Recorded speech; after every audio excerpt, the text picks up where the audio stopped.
Hi, my name is Claire Pettyjohn, and I did my Holocaust project on music throughout the Holocaust. When I first started my project, I was very intrigued by my topic. Coming from someone in musical theater, music is a huge part of my life. When I first started, I thought that music was only used to manipulate during the Holocaust. But now that I've learned so much from my project, I know that there is much more to it. I would like to start by talking about music used as manipulation.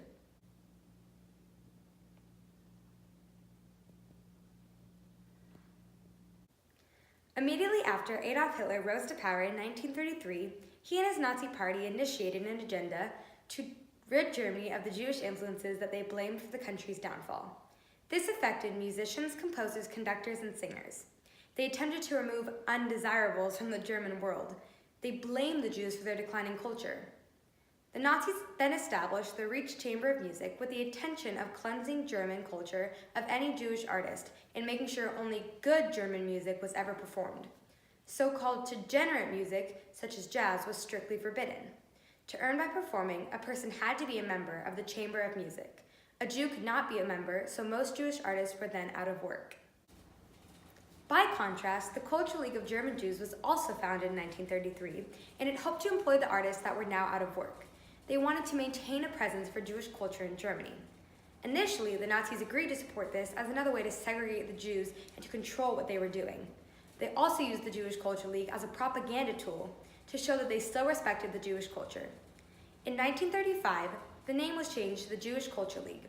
According to the Nazis, a person could either be a German or a Jew. There was no such thing as a German Jew. The Nazis disbanded the Cultural League in 1941. The Nazis also used music as a means of domination and an instrument of terror. They used propaganda music aimed at the German youth in order to sway ideas about the supremacy of the German people. Camps would play German music over the loudspeakers during the night to deprive the Jews of sleep. Camp guards also made Jews sing while marching or exercising. If they didn't know the words, sang too loudly, sang too softly, they would be beaten or worse, killed. Music would be playing as the Jewish people entered the death camps. Many did not realize just how bad the conditions were inside these camps, as they entered hearing such beautiful melodies played by the camp orchestras. At the selection process, Jews were saved if they could play an instrument. They were then placed into different barracks and were part of the orchestra, both male and female. Camp guards forced the musicians to play daily at their request in order to degrade them and break down their willpower. To maintain order, they played marches each day by the gates, as the inmates would be led to the fields to work, and sometimes for 2 hours straight. The orchestras also played for the entertainment of the camp commanders, who would show them off as some type of patron of the arts. They played under incredibly inhumane conditions, sometimes to drown out the sound of executions, and sometimes by the crematoriums. Many Jews went peaceably to the gas chambers when they heard this music welcoming them in. The music eased them and filled them with comfort, even though many of them knew what they were walking into. Next, I will be talking about music as resistance.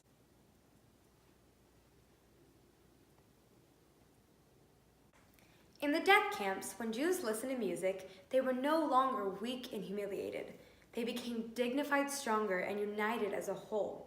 They could close their eyes and completely disconnect from their daily life. The ugliness and horrors of the camps became less when the beauty of music surrounded them. Not only for comfort, their music was used to express defiance, protest, and it continued their tradition. Music needed to exist beyond any act of evil for these prisoners.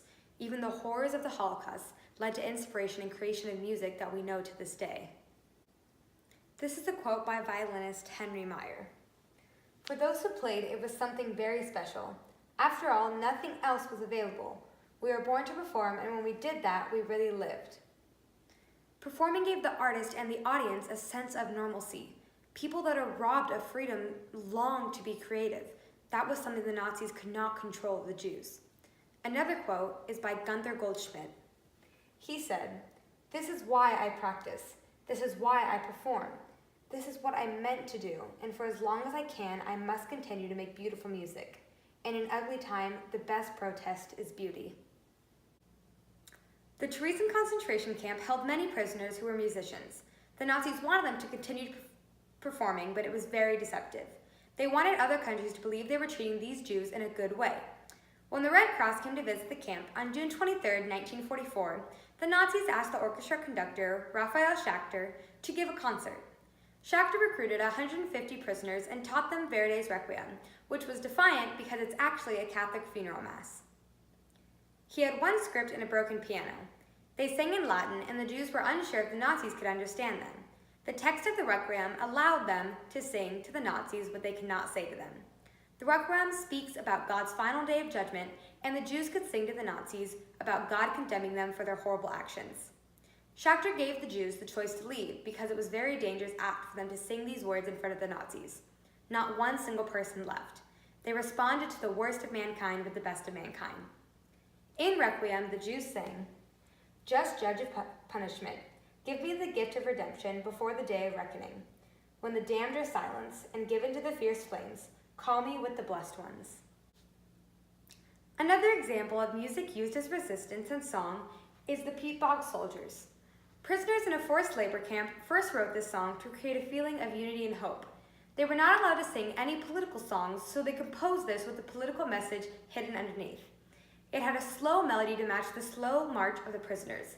It also was very repetitive to echo the daily grind of their hard labor. The song remained an emblem of the spiritual resistance that the Nazi oppression became, and a historical document to record the events and the emotions of the victims throughout the Holocaust. Next, I will be talking about music as survival. For some, music became a weapon of spirit. Many Jews knew that their abilities could save them. Musical abilities, instrumental or vocal, could help them get into camp orchestras. At camp selection, they were asked, "What did you do before the war?" And if they answered that they played an instrument, they would be sent in a different direction than the rest. Many knew that obtaining a good job would bring better living conditions for them in the future. In such awful conditions, the Jews used their music to survive, resist, and sustain their spirits. The orchestra members were saved by their ability to play, but the music also gave the other prisoners a semblance of emotional comfort and a distraction from their horrific reality that they were faced with. In the camps, the Jewish orchestra played for the guards' entertainment. They were sometimes given preferential treatment and some sense of protection. Their barracks and hygiene were in better condition, and they had nicer clothing and better food.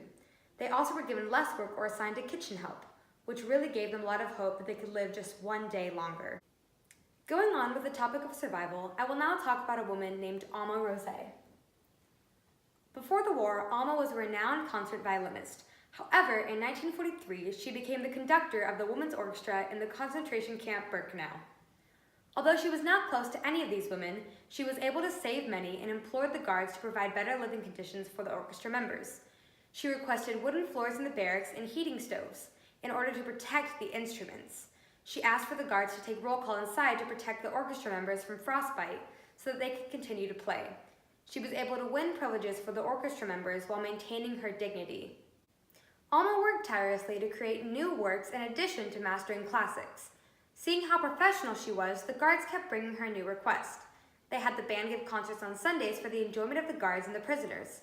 The SS valued her, and they even addressed her as Frau Alma, which showed the astonishing respect coming from a Nazi towards a Jew. She did these things without recognition, and it was clear that the music that it befell her to play and the inhumane conditions of the death camps was a separate world of her own. She took shelter in her memories while they were internally undergoing a tremendous drama. Many Jews questioned Alma why they were playing popular music during those Sunday concerts. How could they play lighthearted music as the smoke came from the crematorium? How could they play tangos and waltzes as new prisoners marched straight to their death?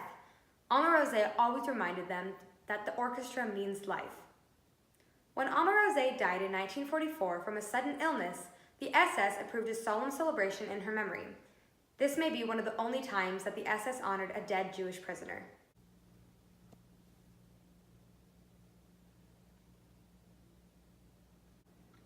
This is actually a newspaper article that Miss Dell had helped me find, labeled "A Pre-World War II Star Will Shine Anew. Avoids Silence by Nazis, Now Returns." This article is on Max Ehrlich and his project called The Notes of Hope. Before the Holocaust, Max Ehrlich was a famous cabaret performer. When the war began, he was part of the Jewish Culture League, helping his fellow performers. In 1942, he was rounded up and taken to Westerbork concentration camp. The camp commandant was starstruck by Ehrlich and created the Westerbork Theater Group so Ehrlich and other performers could put on shows. Their lives depended on if the Nazis were amused by these shows or not. In the late 1940s, Max Ehrlich handed an envelope containing his final work to an 18-year-old inmate son who was visiting the camp. He sensed the end was near, and he was right. He died at Auschwitz a few months later. Years later, his nephew, Alan Ehrlich, began to document anything he could find on his uncle Max. That envelope containing his final script had been found in the Netherlands. Alan worked with survivors from the Westerbork Theater Group and Francesco Lotoro of The Last Music to bring the final script to life. It was called Totally Crazy by many people. Pieces of the work were just recently played in Jerusalem. Now I would like to talk about an organization called The Last Music. Francesco Latoro's project is to discover and archive music written in World War II concentration camps. A musician himself, he realized in his own studies that many biographies of great composers ended in 1944. He decided to make it his future mission to search for that music written during the war to give a voice to those who decided to compose music to remain human beings in a place where there was nothing human left. His collection included scores, documents, video interviews with survivors and families, and the new productions of the found music. To Latoro, sharing the music is like setting it free from the concentration camps and remembering these prisoners. Finally, I would like to talk about the violins of hope. Remember me, remember us. As Latoro sets out to archive music, Israel violin maker Amnon Weinstein has made a commitment to recovering musical instruments lost during the Holocaust, primarily the violins. Each instrument in his collection is somehow tied to the Holocaust. Some of the most simple violins truly represent the everyday Jewish lives that were lost. They are artifacts of the Jewish culture that the Nazis tried so hard to destroy, but definitely failed. Each violin tells its own story and has become a tombstone for its original Jewish owner. Many of the violins found through this organization were played during the war at the camps in order to bring comfort and joy to the prisoners. Today, the violins and the concerts they are played in continue to touch hearts and leave a legacy of hope and survival. Along with the concerts, the stories of the violins are shared, their owners, their discovery, and the instrument's own survival. Weinstein hopes to educate today's young people on the Holocaust, the memory of the Jews who died, and the importance of music during World War II. And to Ms. Rato, I think it's incredible that you were a part of this organization and bringing this joy and remembrance to so many people by these violins.